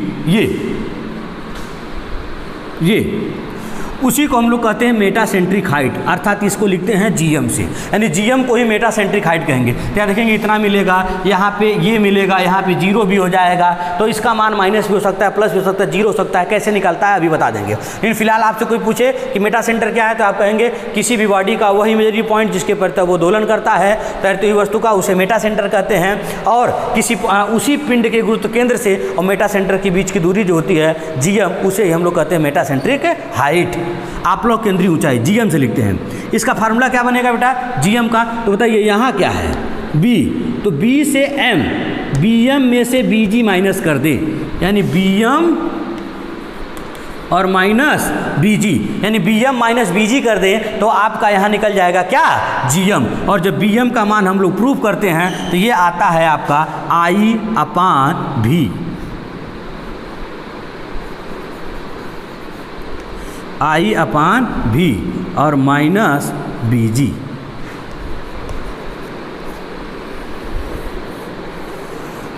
ये आपके पास जो है GM की वैल्यू आ गई। अब इसको हम बताते हैं अभी, और फिर इसको यहाँ फिगर थोड़ा मिटाते हैं आपको, और एक अच्छा सा फिगर बना करके इसको समझाने का प्रयास करते हैं, ताकि जो है इसको पहले इसको समझिए।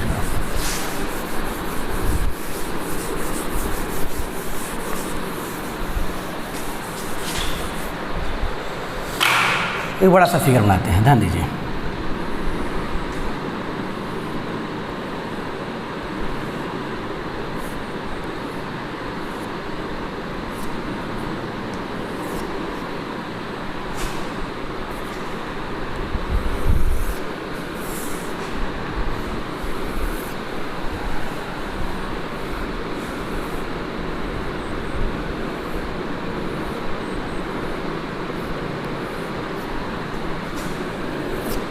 ध्यान दीजिएगा, यहाँ पे था आपका कौन सा पॉइंट बेटा, यहाँ पे G,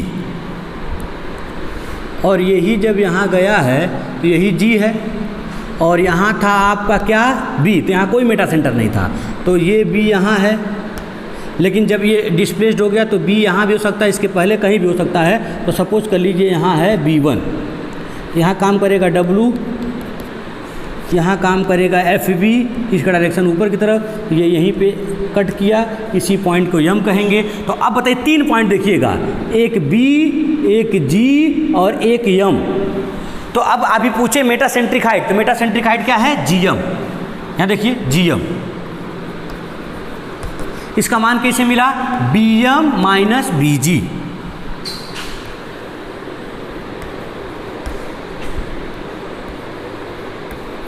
और जब बी एम का मान प्रूफ करते हैं, ये प्रूफिंग थोड़ी बड़ी है, प्रूफिंग से आपको मतलब नहीं है, कंपटीशन में आप न्यूमेरिकल लगाइए, इसको समझने का प्रयास करिए। ये हो जाएगा आई अपान भी और माइनस बी जी, ये हो गया जी एम। तो ये जी एम का फार्मूला आपके सामने निकल करके आया। अब इसमें आई क्या है याद रखिएगा, आई ये फेस है, इसी फेस पे कुछ न कुछ आपका जो है यहीं पे कहीं कहीं कुछ एरिया होगा,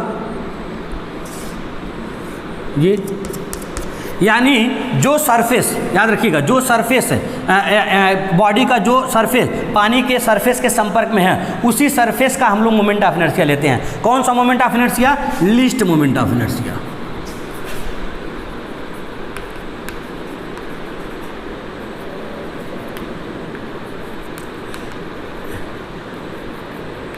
लीस्ट मोमेंट ऑफ इनर्शिया यानी इसी सरफेस का जो फ्री सरफेस के टच में है, इसी सरफेस का हम लोग न्यूनतम मोमेंट ऑफ इनर्शिया लेंगे, मिनिमम का मतलब बात समझिएगा। जैसे ये एक आयत है, सपोज करिए यहाँ संपर्क में जो है ये एक आयत है, ऐसे इसको नीचे वाले को मिटा देते हैं, ना लीजिएगा।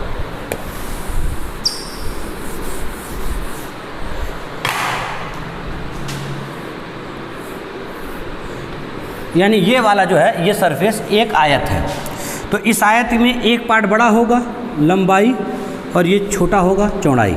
इसको आप एक नाव की तरह समझिए, नाव में लंबाई एक होती है, एक चौड़ाई होती है, बात समझिएगा। तो ये लंबाई है, एक एक्सिस ये है, एक एक्सिस ये है, बात समझिएगा। तो अक्सर देखते होंगे नाव ऐसे ऐसे ज़्यादा करती है और ऐसे ऐसे कम, बात समझिएगा। तो ये जो वाला एक्सिस होता है, ये जिसके पर वो ऐसे ऐसे वो करेगा, इसको हम लोग नाम देते हैं रोलिंग, बात समझिएगा। यानी जब इसके पर ऐसे ऐसे करे और जब आगे सामने ऐसे ऐसे करता है, इसके अबाउट, इसको कहते हैं पिचिंग।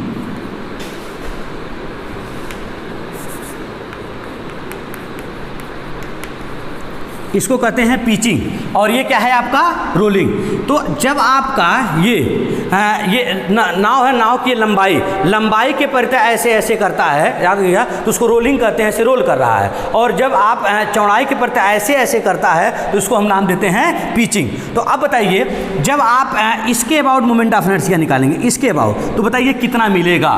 तो इसके about moment of inertia suppose करिए ये आपका एक्स है और ये है आपका वाई, बात समझिए। तो आई एक्स कितना होगा, मतलब लंबाई वाला, आई रोलिंग, ऐसे आई रोलिंग निकालते हैं तो कितना आएगा बेटा, इसके पर moment L into B cube 12, और आई पिचिंग का मान निकाला जाए तो ये कितना आएगा, B into L cube upon 12। तो अब बताइए इसमें बड़ा कौन है, एल बड़ा है कि बी बड़ा है? तो आप कहेंगे एल बड़ा है। तो इसमें बताइए एल बड़ा है तो जाहिर सी बात है आई पी का मान ज़्यादा आएगा, यानी आई पी अधिक आएगा और आई आर का मान कम आएगा, रोलिंग का मान कम आएगा। और हमको लेना कौन सा रहता है, मिनिमम मोमेंट ऑफ इनर्शिया। तो जाहिर सी बात है जब ये फार्मूला आप लगाएंगे तो आप कौन सा मोमेंट ऑफ इनर्शिया लेंगे, तो हमेशा याद रखिएगा लीस्ट मोमेंट ऑफ इनर्शिया, अर्थात हमेशा आप रोलिंग के केस में, यानी जिस एक्सिस के पर वो रोलिंग करता है उसी एक्सिस के बाद मोमेंट ऑफ इनर्शिया आप यहाँ पर पुट करेंगे। कन्फ्यूज मत होइएगा, ये तो आया था समझ। अभी स्क्वायर हो जाए तो आपके लिए और आसान हो जाएगा, दोनों बराबर होता है, किसी के भी ले सकते हैं। सर्कल हो जाए तो उसके लिए भी आसान होता है। इन आयत के केस में हमेशा याद रखिएगा मिनिमम मोमेंट ऑफ इनर्शिया का मान पुट करेंगे, अर्थात रोलिंग के एक्सिस के बाद मोमेंट ऑफ इनर्शिया लेंगे। फिलहाल आई होप आपको ये समझ में आ गया मेटा सेंटर क्या है, मेटासेंट्रिक हाइट क्या है। अब आपको बताते हैं रिस्टोरिंग मोमेंट। यहीं पर समझिए रिस्टोरिंग मोमेंट क्या होता है।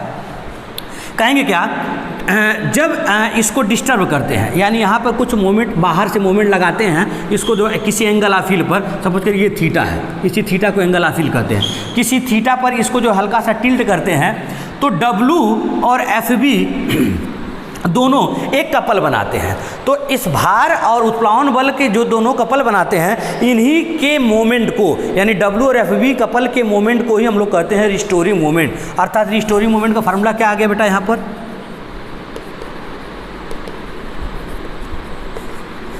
रिस्टोरिंग मोमेंट का क्या आया, तो दोनों में से कोई एक बल, तो हम लोग जनरली W को लेते हैं, W इंटू इनके बीच की दूरी। इनके बीच की दूरी लेने के लिए यहाँ से परपेंडिकुलर डाल रहे हो, यहाँ से या G से डाल दो, तो G से परपेंडिकुलर यहाँ पे डाल दिए, तो सपोज करिए ये पॉइंट N है, ध्यान दीजिएगा। तो यहाँ W इंटू क्या हो जाएगा आपका GN, बस समझिएगा। अब W इंटू GN का मान निकालना है, तो बताइए ये एंगल कितना लिए हैं बेटा आपका थीटा, तो यहाँ साइन थीटा बराबर हो जाएगा लंब बटे कर्ण। तो यहाँ पर आप साइन थीटा ले लीजिए, तो साइन थीटा बराबर आ जाएगा GN अपान GM। तो आप GN का मान कितना पुट कर देंगे, यहाँ पे पुट करिए, चलिए W into GM sine theta ये लेते हैं, या साइन थीटा की जगह पे टेन थीटा लिख देते हैं, WGM टेन थीटा। आप कहेंगे सर साइन थीटा जब टेन थीटा क्यों लिख दिए हैं, क्योंकि आपकी बताएं ये बहुत ही छोटे एंगल पर ये वर्क करता है, और थीटा का मान जब बहुत छोटा होता है तो साइन थीटा को हम टेन थीटा के बराबर लिख सकते हैं। ये बात आपको समझ में आ गया होगा। तो आई होप ये भी आपको समझ में आ गया होगा क्या होता है मेटा सेंटर, क्या होता है मेटा सेंट्रिक हाइट, किस फार्मूले से मेटा सेंट्रिक का मान निकाला जाता है, और रिस्टोरिंग मोमेंट। हाँ, इसमें कोई पूछे सर भी क्या है, तो आई क्या है ये समझ में आ गया, लिस्ट मोमेंट ऑफ इनर्शिया। भी क्या है बेटा, भी जो होता है डिस्प्लेस्ड लिक्विड का वैल्यूम, यानी फिर बात हो जाती है कि जितना पार्ट इसका डूबा हुआ है इसी का वैल्यूम। तो यहाँ भी चाहो तो लिख सकते हो डिस्प्लेस्ड लिक्विड के वैल्यूम को ही यहाँ पर हम लोग भी से लेते हैं या भी रिप्रेजेंट करते हैं। ध्यान दीजिएगा, बीजी कैसे मिलेगा, ये बीजी का मान निकालना हो तो आप हमेशा क्या करिए, ये हाइट पता कर लीजिए। ये हाइट पता चल जाए और इस हाइट का आधा कर देंगे तो हमेशा बी का मान मिल जाएगा। तो ये हाइट कैसे मिलेगा, टोटल हाइट और इसी के स्पेसिफिक ग्रेविटी से मल्टीप्लाई कर देंगे तो टोटल हाइट मिल जाएगा। वो तरीका मैं आपको बताया हूँ। तो यहाँ से यहाँ से सॉरी बीजी नहीं मिलेगा, यहाँ से बी मिल जाएगा और टोटल का आधा करेंगे तो जी मिलेगा। जैसे टोटल हाइट सपोज करिए कैपिटल एच है और डूबे हुए पार्ट की ऊंचाई स्मॉल एच है। एक यहाँ आयत बना देते हैं, चलिए ये देखिए, ये टोटल हाइट है और ये डूबे हुए पार्ट का एच है, यहाँ पे जी है और यहाँ पे बी है। आपको बीजी पता करना हो, बीजी कैसे निकलेगा, तो इस एच का आधा करेंगे स्मॉल एच बाई 2 तो यहाँ से बी मिलेगा। टोटल आधा करेंगे यहाँ से यहाँ तक कैपिटल एच बाई 2 तो ये आपका यहाँ से ये मिलेगा। अब बीजी चाहिए तो इस एच बाई 2 में से इस एच बाई 2 घटा दीजिए तो आपको बीजी मिल जाएगा। तो बीजी का मान निकाल लीजिएगा, आई अपन भी निकाल लीजिएगा, इसमें से घटा दीजिएगा तो आपको मिल जाएगा किसका मान, मेटासेंट्रिक हाइट का मान। और ये फार्मूला रहा रिस्टोरिंग मोमेंट का। तो ये है आपका कंप्लीट कॉन्सेप्ट किसका, मेटासेंट्रिक हाइट और किसका है, रिस्टोरिंग मोमेंट का। तो आई होप आप लोग को ये क्लियर हो गया होगा। अब मैं आपको बताता हूँ इक्विलिब्रियम कंडीशन, जिस पे ऑब्जेक्टिव आता है। इक्विलिब्रियम कंडीशन तब आपका इक्विलिब्रियम कंडीशन है और एक टाइम पीरियड का फार्मूला, उसके बाद ये चैप्टर आपका समाप्त हो जाएगा। तो आई होप आप लोग को ये कॉन्सेप्ट क्लियर हो गया होगा कैसे मेटासेंट्रिक हाइट का मान निकालेंगे। इस पर हम न्यूमेरिकल्स आपको मैं बताऊँगा, ठीक है, गूगल मीट के द्वारा। तो आप लोग ध्यान दीजिएगा। चलिए स्टार्ट करते हैं इक्विलिब्रियम कंडीशन। तो चलिए ध्यान दीजिए बेटा, अगला टॉपिक जो है हमारा क्या है, इसमें types of equilibrium condition of floating body. इस कंडीशन से श्योर है एक ऑब्जेक्टिव आपके एग्जाम में रहता है, इसको बस समझने की देरी है। ध्यान दीजिए, बताता हूँ फिगर के द्वारा भी और समझिए। तो आपका जो किसी तैरती हुई वस्तु में जो कंडीशन होता है या कितने प्रकार के इक्विलिब्रियम कंडीशन होते हैं, वो आप याद रखिएगा 3 प्रकार के होते हैं। यानी तैरती हुई वस्तु के 3 तरह के इक्विलिब्रियम प्राप्त होते हैं। कौन कौन सा, पहला होता है स्टेबल इक्विलिब्रियम,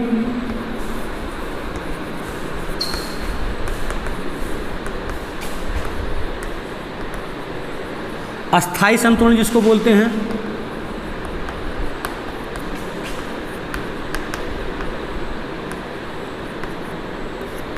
दूसरा होता है अनस्टेबल इक्विलिब्रियम,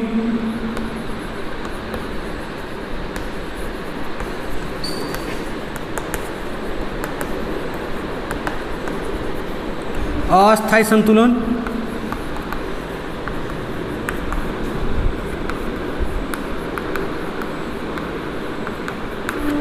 और तीसरा होता है न्यूट्रल इक्विलिब्रियम।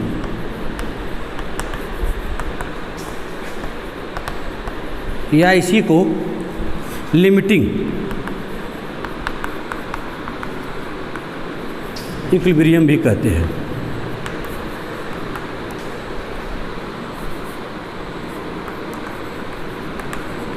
लिमिटिंग इक्विलिब्रियम भी कहते हैं। ठीक है, तो ये आपका इतने तरह का इक्विलिब्रियम कंडीशन आपको मिला। ठीक है, अब आपका क्या होता है स्टेबल इक्विलिब्रियम, क्या होता है अनस्टेबल इक्विलिब्रियम, क्या होता है न्यूट्रल इक्विलिब्रियम। इसको पहले इसका बेसिक इसको बोलते हैं बेटा उदासीन संतुलन। पहले इनका बेसिक फंडा समझिए, फिर इनको हम तैरती वस्तु के लिए कंडीशन बताएंगे क्या क्या होता है। जैसे ध्यान दीजिए, फिगर द्वारा बताते हैं। जैसे मान लीजिए इस तरह का कोई शेप है जिसमें कोई आपका ऐसे स्फीयर एक रखा हुआ है ऐसे। अब आप बताइए ये रखा हुआ है, इसको थोड़ा सा भी इसको आप इधर ले जाएंगे तो फिर ये मूव करके इधर आ जाएगा, या इसको इधर ले जाएंगे तो फिर मूव करके इधर आएगा। यानी जब किसी भी बॉडी को, याद रखिएगा इसकी बात कर रहे हैं, कोई इस तरह रखा हो कोई भी बॉडी कि उसको अपने मूल पोजीशन से थोड़ा सा बाईं तरफ वो करें तो फिर वो अपने मूल पोजीशन में आने का प्रयास करे, या जो है जिस साइड भी राइट जाएं लेफ्ट जाएं, लेकिन वो बार बार अपने मूल पोजीशन में आने का प्रयास करता है या आता है, तो उसे उस तरह की बॉडी को हम कहते हैं स्टेबल इक्विलिब्रियम में है। बात समझिएगा। जैसे ध्यान दीजिएगा, जैसे मान लीजिए इसी को इधर ले जाएं तो ये फिर दोबारा नहीं आएगा, ये इधर ही चला जाएगा। लेकिन यदि इसको हम इधर यहाँ से करें और फिर ये इधर आने लगे, इधर जाए फिर इधर आने लगे, यानी अपनी मूल स्थिति से यदि किसी तरफ डिस्टर्ब करें तो अपने मूल पोजीशन में आने का प्रयास करती है, तो उस कंडीशन को ही हम लोग कहते हैं कौन सा equilibrium condition, stable equilibrium condition. तो जब किसी बॉडी को उसकी स्थिति से डिस्टर्ब किया जाता है और वह अपनी मूल पोजीशन में आने का प्रयास करती है मूल स्थिति में, तो इस तरह को कहते हैं हम लोग कौन सा स्टेबल।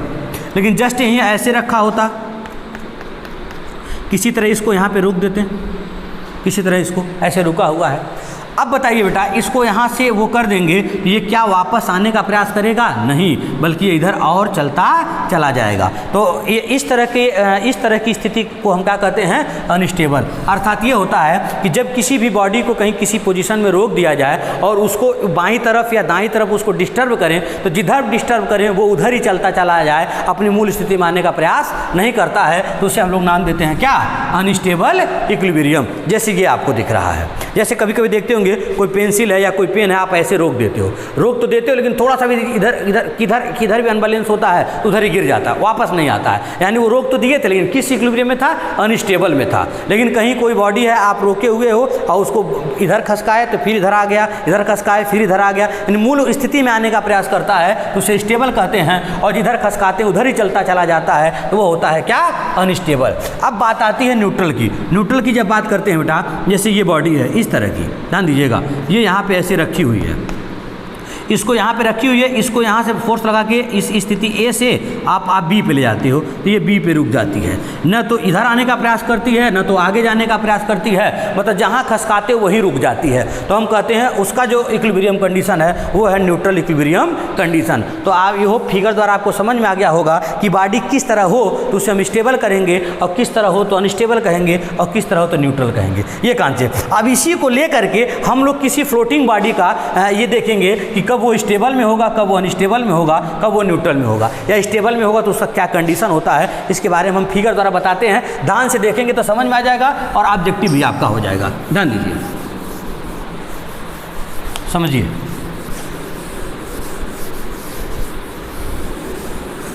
चलिए फिगर देखिए, ध्यान दीजिए। जैसे ये है,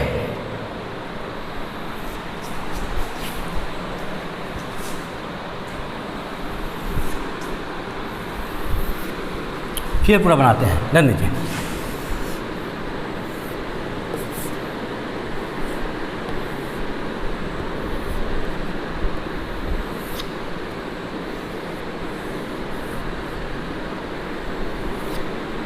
ये है कोई बॉडी, ये बिल्कुल आपने साम्य स्थिति में है, मूल पोजीशन में है, ध्यान दीजिएगा।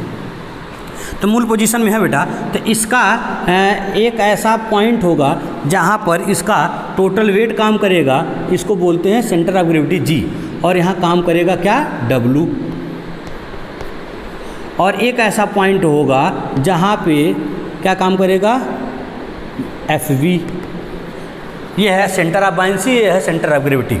ये स्थिति में है। यदि इसको अपनी स्थिति से डिस्टर्ब कर दें, यहाँ से हल्का सा क्लॉकवाइज डायरेक्शन में मूवमेंट लगा दें,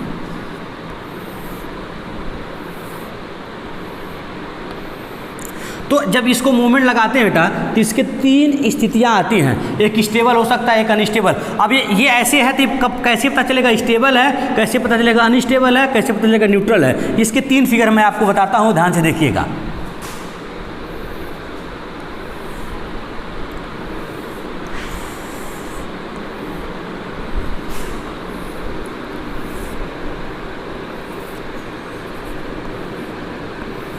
ये ध्यान दीजिए। अब यहाँ का जो G पॉइंट होगा बेटा, ये है आपका G,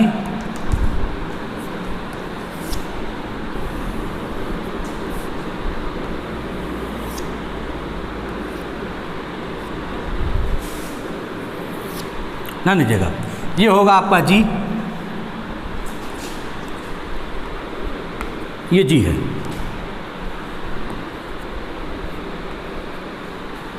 जी, और यहाँ पे हमेशा काम करेगा सीधे इसका वेट, ठीक है, ये W।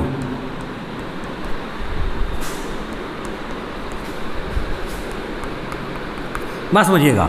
अब इसके B की पोजीशन या FB का पोजीशन ये आपको बताएगा जो है ये स्टेबल में है अनस्टेबल में।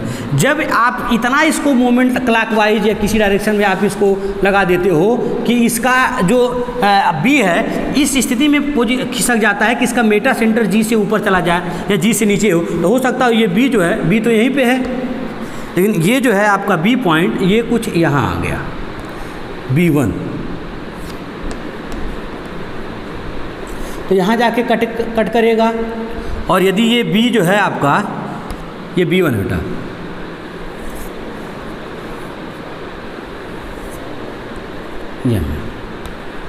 ये B1, और यदि ये B जो है बेटा ये इसके इधर न, जैसे W को उधर चला गया, W के इधर चला गया, और W के इधर न जा करके ये जो B पॉइंट है ये इधर ही रह जाता B1, या हो सकता है इसी लाइन पे आ जाए,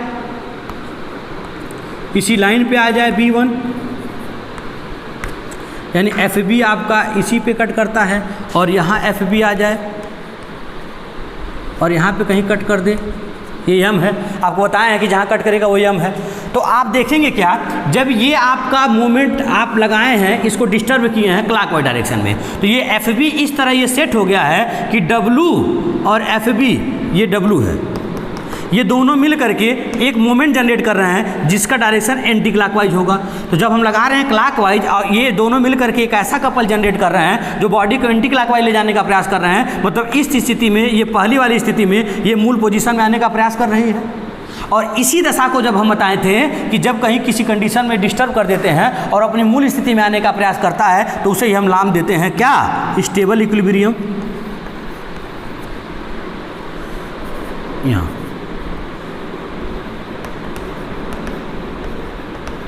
स्टेबल इक्विलिब्रियम हो गया, ये पहला वाला। और जब आपको बताए थे, यहाँ देखिए ये है FB और ये है W, तो ये दोनों मोमेंट किधर लगाएंगे, क्लॉकवाइज, और बाहर से भी मोमेंट हम क्लॉकवाइज लगाए हैं तो ये जिधर जो रोटेट कराए हैं उधर ही चलता चला जाएगा। तो जाहिर सी बात है ये जो है आपका किसका है कंडीशन बेटा, अनस्टेबल इक्विलिब्रियम का। और ये जो है आपका उसी पॉइंट पे आ गया जिस पे W है, तो आप फिर ये जितना रोटेट कराएं उतना पे जाके रुक जाएगा, न तो पहले आने का प्रयास करेगा न तो बाद में जाएगा, इसलिए इसको बोलते हैं न्यूट्रल इक्विलिब्रियम।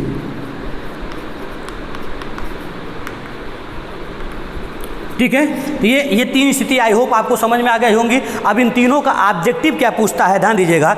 स्टेबल इक्विलिब्रियम पूछेगा M G से कहाँ है, ध्यान दीजिएगा। एक एक के बारे में आपको बताता हूँ, ठीक है। कंडीशन यहाँ पे पहले मैं आपको बताता हूँ स्टेबल इक्विलिब्रियम के बारे में, ध्यान दीजिएगा, पहला लिख लीजिएगा।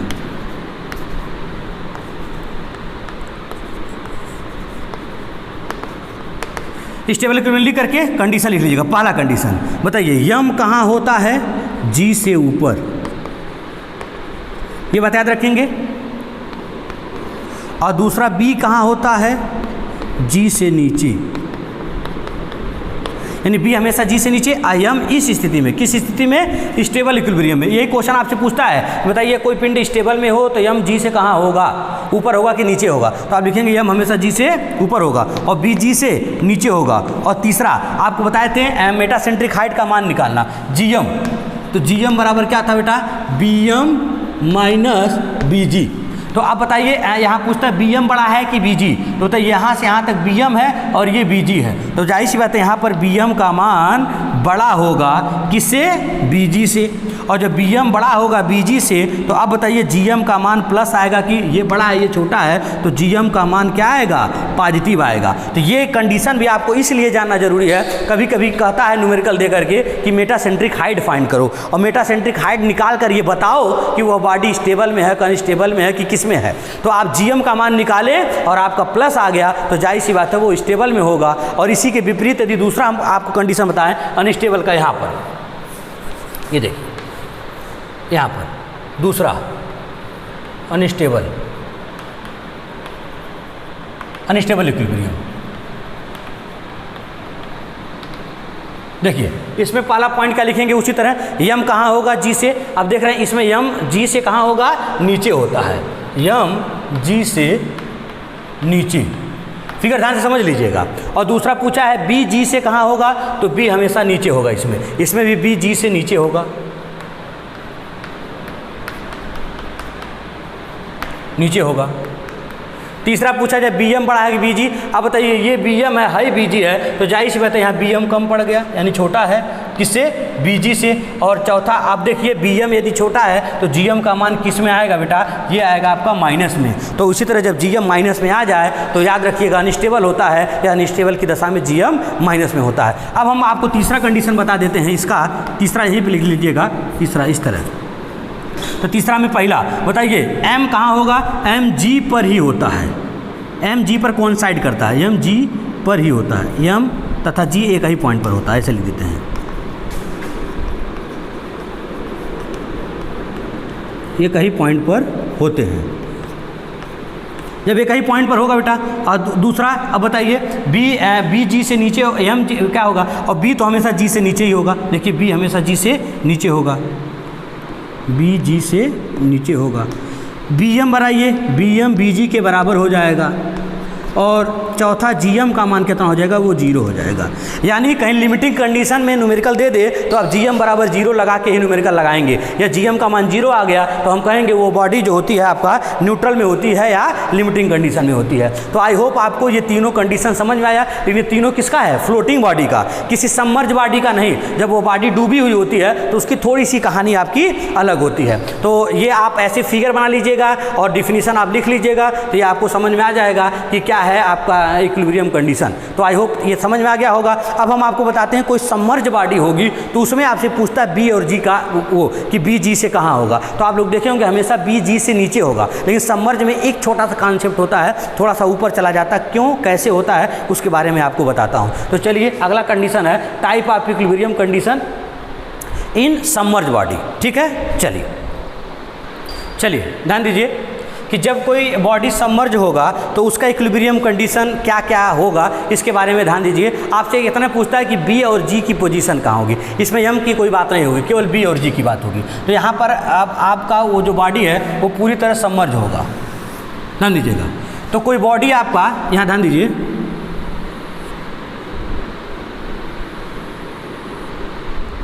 जी है,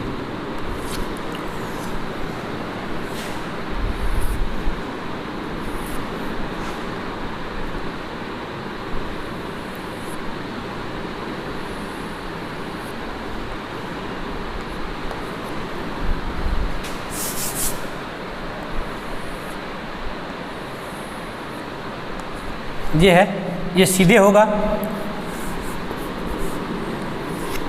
जब ये सीधे होगा तो यहाँ पे कहीं जी होगा और यहाँ पे कहीं बी होगा, बस समझिएगा। इसको हल्का सा मूवमेंट लगा दें डूबने की अवस्था में ही।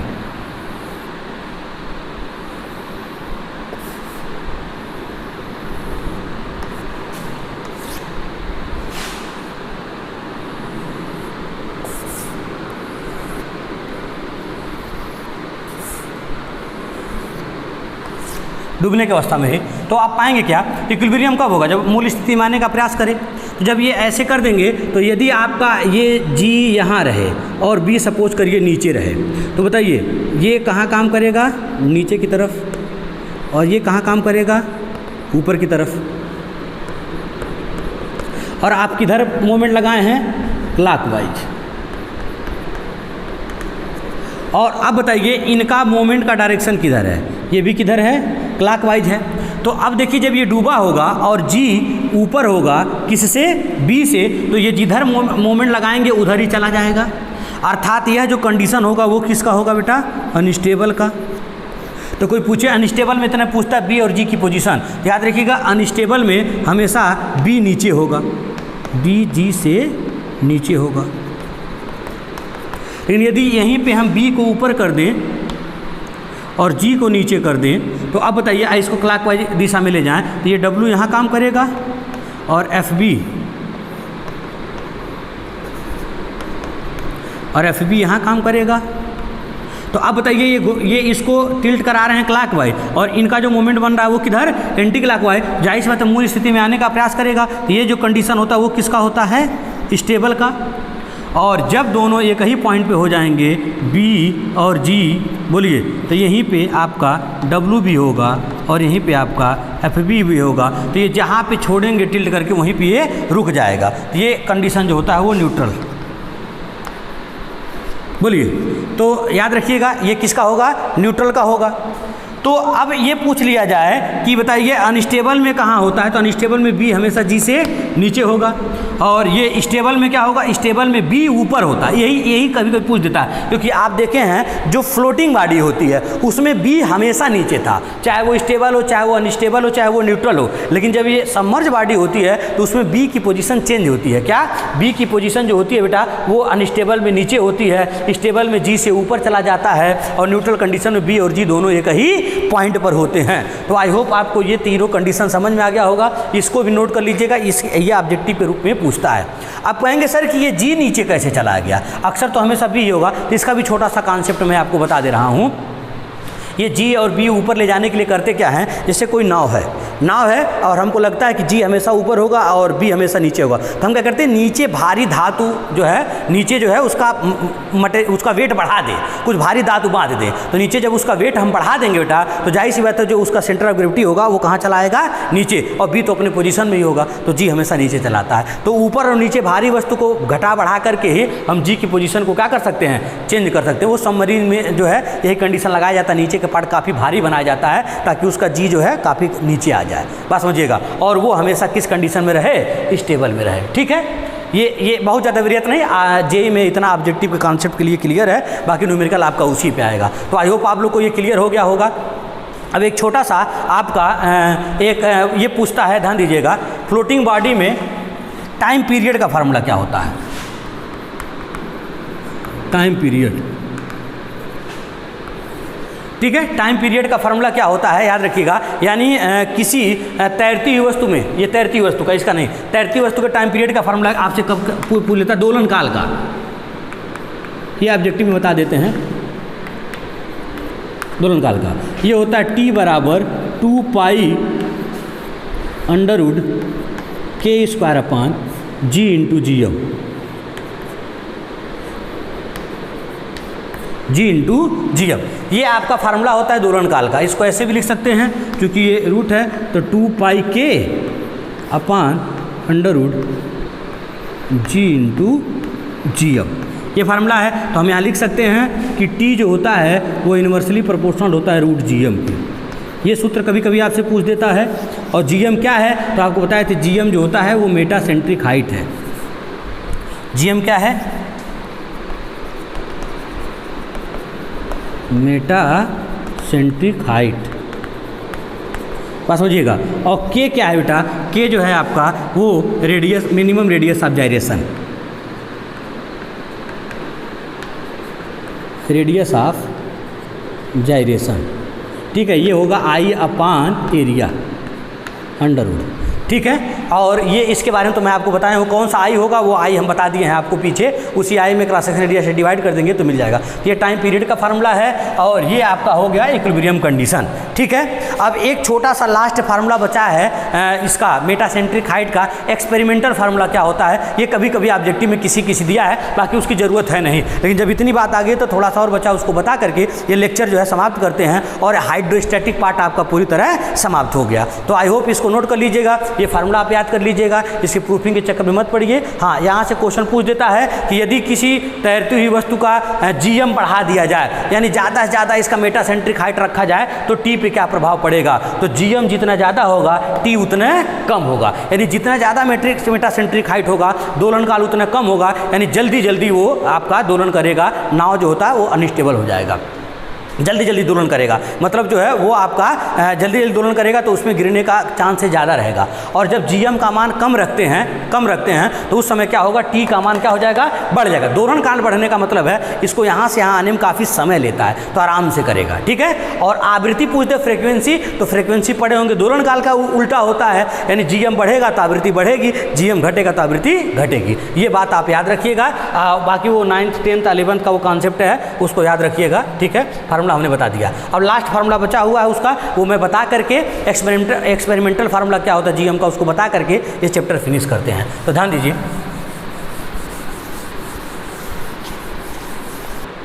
चलिए ध्यान दीजिए, एक छोटा सा फिगर आपको बताए हैं कि किस तरह का फिगर है। ध्यान दीजिए, इस तरह जब कोई बॉडी ले लिए हैं, ठीक है, और यहाँ पे इसका एक पेंडुलम, ऐसे पेंडुलम ले लिए हैं जो सीधे है एल लंबाई का, ठीक है, ऐसे है। तो हम क्या किए हैं, इसको डेक बोलते हैं, ये डिस्टेंस, इसको m वेट है, ये m स्मॉल m लिखे हैं, इसका मतलब नहीं कि ये आपका जो है मास है, इसको इस न्यूमेरिकल में स्मॉल m से ही लिखा है, तो इसीलिए स्मॉल m से लिखें, ये वेट है, तो इसको बोलते हैं डेक जो है।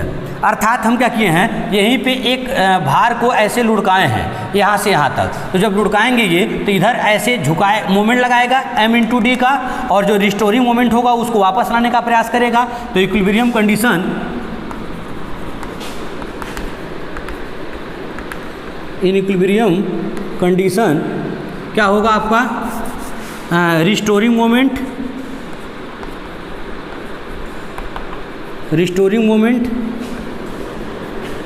बराबर एक्सटर्नल मोमेंट।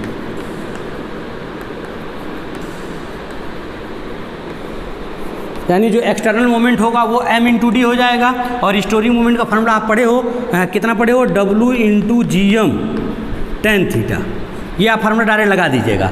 और यहाँ जो इसको मोमेंट लगा रहा है वो कितना आया है, m, यहाँ से यहाँ चला है तो ये झुका हुआ है, ये हो जाएगा m/d। तो यहाँ से gm का क्या सूत्र आ जाएगा बेटा, gm का m/d अपान w कितना हो जाएगा बेटा, tan थीटा, ठीक है। ये फार्मूला एक्सपेरिमेंटल फार्मूला है, जिसमें आप क्या करिएगा, किसी तैरती हुई वस्तु को थीटा एंगल पे झुकाएं तो थीटा मेजर कर लिए, और इसका कितना वेट है इसका खुद का, इस बॉडी का, ये W, ये मिल गया आपको यहाँ, ये मिल गया W, और कितना एंगल थीटा मिल गया, और m तो आपको पता होगा कि कितना है, ये कितना भार उसको लुढ़का रहे हैं, और d कितना चलेगा ये पता होगा। तो डायरेक्ट इसमें रख करके हम m/d अपान w tan थीटा से gm का मान एक्सपेरिमेंटल तरीके से निकाल सकते हैं। सपोज करिए लोलक जो है x डिस्टेंस गया है और ये इसकी लंबाई l है, तो tan थीटा बराबर यहाँ हो जाएगा कितना, x/l। इस रूप में भी पूछ देता है तो ये आ जाएगा यहाँ से फार्मूला m/d अपान w और इंटू ये L अपान x हो जाएगा। तो ये भी आपका GM का एक्सपेरिमेंटल फार्मूला है। ये कहीं कहीं ऑब्जेक्टिव में इस तरह पूछ देता है, तो लड़के पूछते हैं कि सर GM का I upon V minus BG तो पढ़े हैं, ये कौन सा फार्मूला आ गया, इसको एक्सपेरिमेंटल फार्मूला कहते हैं। तो ये कंप्लीट आपका चैप्टर जो है, ये चैप्टर पूरा कंप्लीट हो गया, ठीक है। तो यदि आप लोग को कोई फिर भी डाउट होगा तो आप कमेंट बॉक्स में पूछ लीजिएगा कोई भी क्वेश्चन कि सर इसमें ये प्रॉब्लम है, तो फिर मैं अगले लेक्चर में इसको मैं आपको बता दूंगा। तो आज का लेक्चर यहीं समाप्त करते हैं। यदि आपको ये वीडियो पसंद आए तो प्लीज़ चैनल को लाइक करें, शेयर करें एंड सब्सक्राइब करें और बेल आइकन दबा दें। चलिए, थैंक यू।